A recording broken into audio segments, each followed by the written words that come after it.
Buenos días, mi nombre es Jessica Guillén y mi equipo está conformado por Diego Negrete y por mí, y vamos a hablar sobre qué pasa en el cerebro con el alcohol. ¿Qué le pasa al cerebro con el alcohol?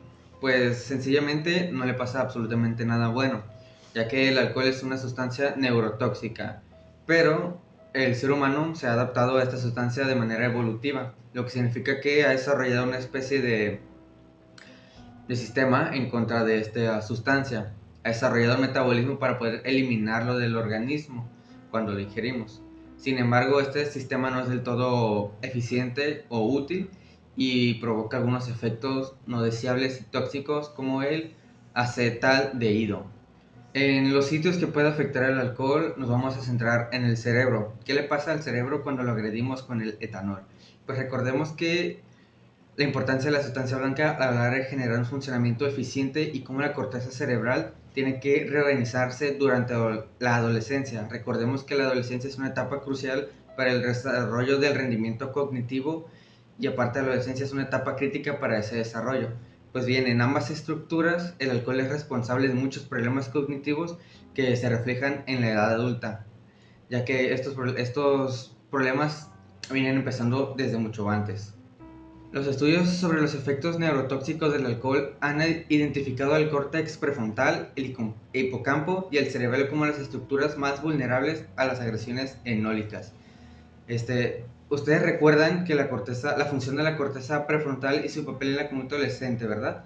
El equipo de la Universidad de California en San Diego ha estudiado estos cambios y encontrado que la reducción del volumen del hipocampo se correlaciona con la edad de inicio en el consumo. ¿Qué significa esto? Que entre más temprano consumas alcohol, entre más temprano ingieras y a mayor cantidad, mayor va a ser la pérdida de volumen, va a ser esta reducción y menor volumen en el hipocampo.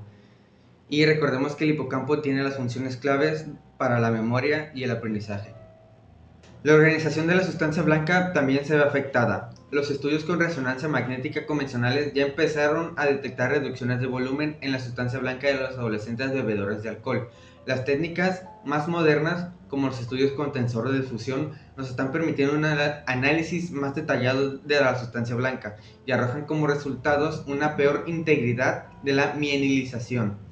Por su lado, en 2013, Baba presentó un estudio muy interesante en el que correlacionaba los DAS de consumo de alcohol antes de los 18 años con la sustancia blanca 1.5 años después, con lo que demostró que los efectos neurotóxicos aparecen en el presente, pero que también impactarán en el futuro, más allá de las repercusiones estructurales como la pérdida de sustancia blanca y el peor funcionamiento cognitivo. Se ha relacionado el consumo de alcohol con futuras conductas delictivas.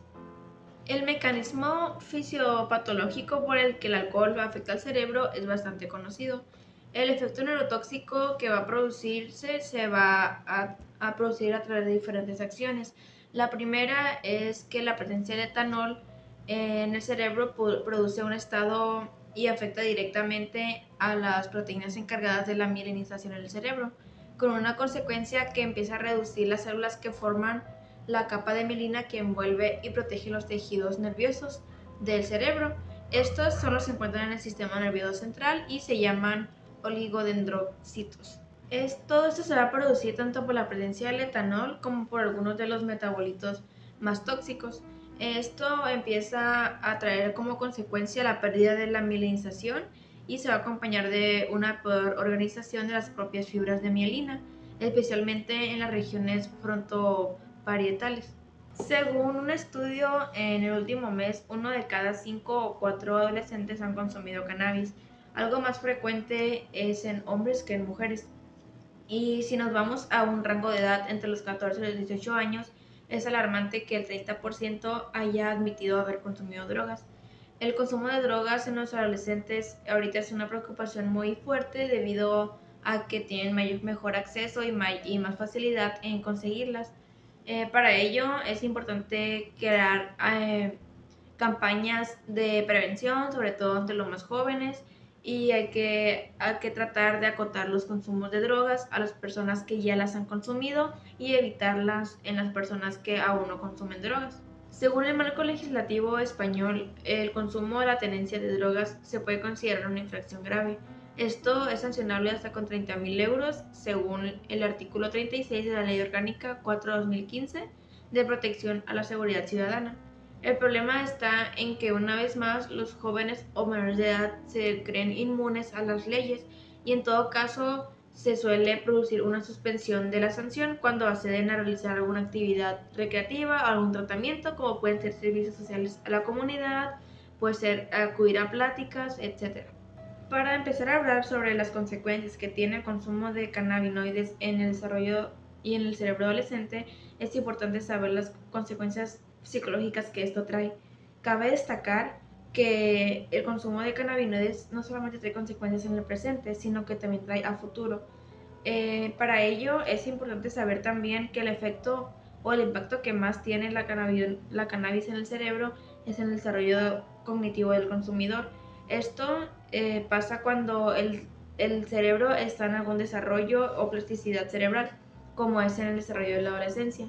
Si el consumir cannabis es perjudicial, el consumirlo antes de los 25 años o en alguna etapa de desarrollo es muy alarmante. Es por eso que se debe de tomar en cuenta que hay adolescentes que consumen estas drogas. Entre los efectos más relevantes que tiene la cannabis en el cerebro es que producen un enlentecimiento de la agilidad mental, con aumento también en los tiempos de respuesta al momento de preguntar algo y el empeoramiento en el foco de la atención. Además, también puede llegar a dañar los aprendizajes cognitivos o los desempeños laborales. A su vez, es más frecuente los problemas de memoria. Esto es más común sin importar la edad en la que se consuma. También el efecto más conocido es la apatía y la pérdida de motivación. Los estados motivacionales condicionan el distanciamiento de sus obligaciones escolares, laborales, sociales, entre otras. Por otro lado, es cierto que el consumo de cannabis tiene efectos terapéuticos.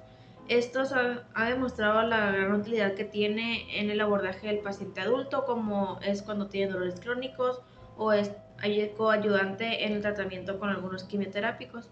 Estos efectos están teniendo una doble lectura, ya que están siendo esgrimidos por los defensores de los consumidores como argumento a favor de un teórico irreal.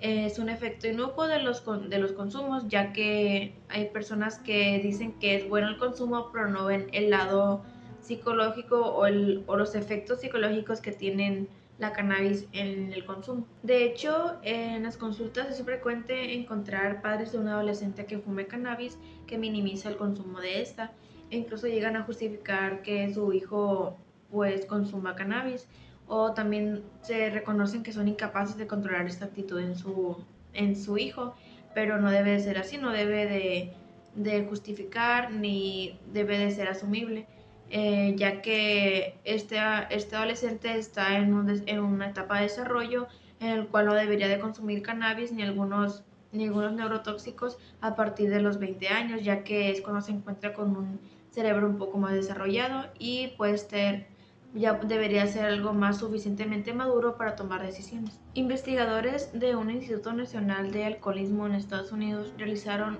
un estudio a consumidores crónicos de cannabis, lo que fue mediante un estudio de una técnica de neuroimagen, a lo que encontraron que los consumidores de cannabis tienen un metabolismo más bajo en las regiones frontales, lo que explica los efectos cognitivos, y en el símbolo anterior lo que se relacionaría con el alojamiento emocional.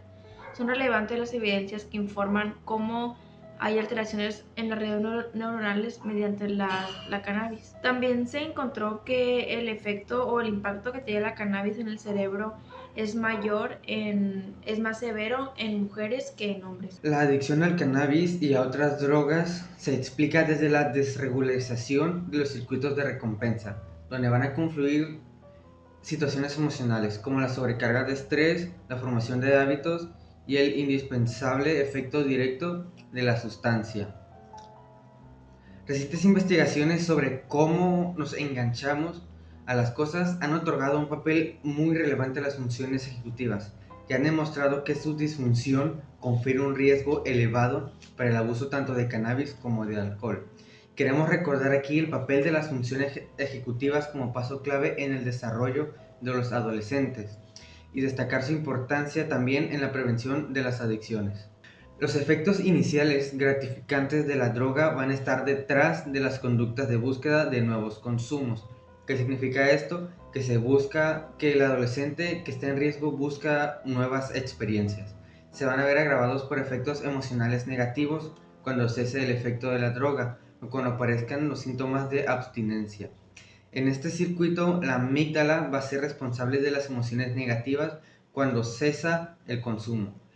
Otro de los debates de los adolescentes, que es un tanto absurdo, es poner en contra el consumo de cannabis o alcohol. La primera respuesta es que ambas opciones, ambas son nocivas para el cerebro. Si entramos en las matices, en la comparativa de si es peor fumar cannabis o beber alcohol, varios estudios concluyen que ambos tienen consecuencias similares en términos de destrucción de la mielina y sustancia blanca. Quizá destacar el estudio de Joanna Jacobson, que en 2009 comparó un grupo de bebedores importantes de alcohol, con un grupo de consumidores de marihuana y otro de controles sanos. Lo que encontraron es que ambos grupos de consumos mostraban notables afectaciones en la sustancia blanca. Un punto a destacar en esta comparativa es que si bien el efecto neurotóxico del etanol parece ser más agudo en los cuadros de intoxicación, el efecto del cannabis por sus características metabólicas suele ser más prolongado y en ocasiones constante, aunque solo se fume los fines de semana. En conclusión, la cannabis y el alcohol son nocivos para el cerebro y científicamente no está recomendado su consumo antes de los 25 años de edad, porque a los 25 años de edad, en teoría, todos los cerebros ya están desarrollados. Entonces es importante evitar el consumo de estas sustancias para así tener un mejor desarrollo del cerebro, una mejor, una mejor mielina y creaciones de sustancias blancas del cerebro, que a fin de cuentas son importantes para nuestra, para mejorar nuestro rendimiento tanto de sensorial, nuestro rendimiento de la memoria y cognitivo, que cognitivo viene siendo el aprendizaje, ya que estas sustancias disminuyen todo lo que anteriormente hablamos, disminuyen las capacidades de memoria y cognitivas. Entonces se recomienda que no se consuman hasta después del 25 y hacer campañas para evitar el consumo en menores, que actualmente en México se vive mucho.